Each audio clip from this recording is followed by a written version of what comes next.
the last round, and then had some damage in the transmission that didn't allow him to continue. So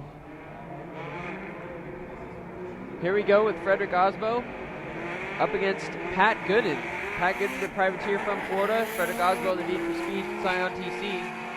Aasbo just dumping smoke on that big bank. Pretty big distance behind Pat Gooden, coming into your screen late from all that distance. Not even in your screen here. He's still on course, guys. Aasbo's running the line for qualifying, hitting all the clipping points. Pat Gooden's just substantially behind. Finishing across for Aasbo. This is a good, clean lead run. That's what we want to see. Yeah, I think Road Atlanta this year was definitely, I think, a turning point for Freddie and this car. He obviously made it to the final and looked so strong.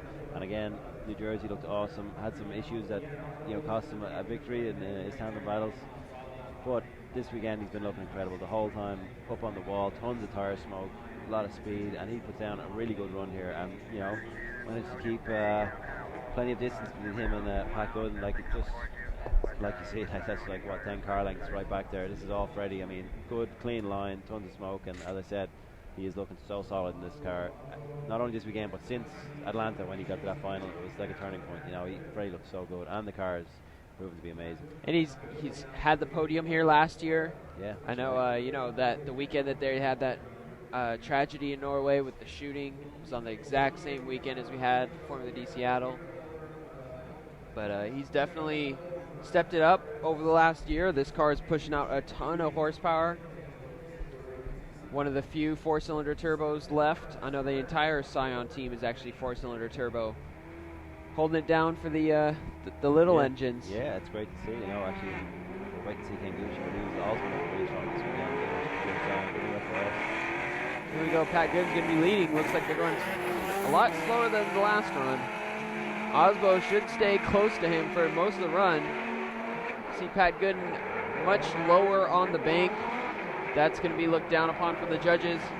Aasbo going to probably give him some room just in case, but remind him that he's still close.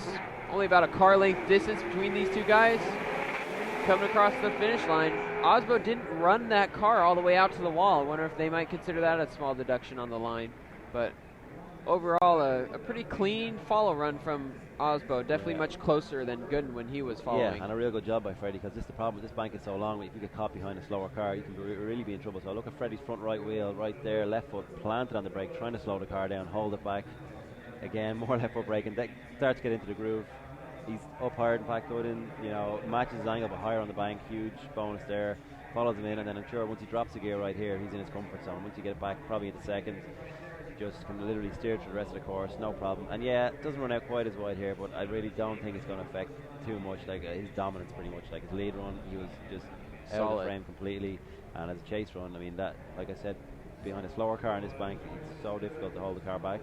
Freddie did an awesome job, and I really don't see it going any other way. Aasbo's going to get the win, moving on, beating Pat Gooden.